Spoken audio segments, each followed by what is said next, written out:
Hello, good day and welcome. I'll be answering JAMB 2020 Physics Past Question 36.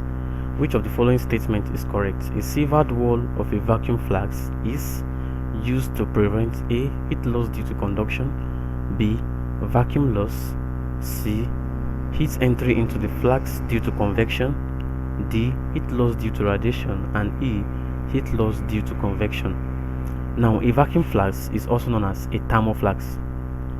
This flask is built in such a way as to reduce heat loss or heat gain via the three means of heat propagation, which is the conduction, convection, and radiation. Now, this thermoflask has a vacuum. That's why it is called, another name for thermoflask is the vacuum flask. It has a vacuum. Now, this vacuum between the double wall of this vacuum flask is used to prevent heat loss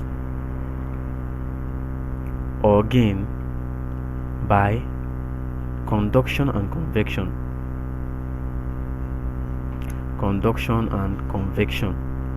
Now, it also have a cork, what you call the cork stopper. The cork stopper prevents heat loss by convection or evaporation.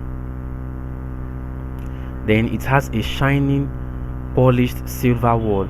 Now, this silvered wall helps to prevent heat loss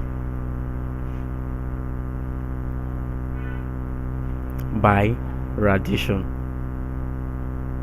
Now, looking at the question, it says a silvered wall of a vacuum flask is used to prevent radiation, heat loss due to radiation, which is option D. Now, this is because the silvered wall is not a good radiant. It does not radiate heat because it is polished and shining, and like you know, shining surface do not radiate heat, so it is a very poor radiant of heat. That is why it is used to prevent what? Heat loss due to radiation. So option D is the right answer to this question. Thank you, and you should subscribe to the channel for more videos and past questions.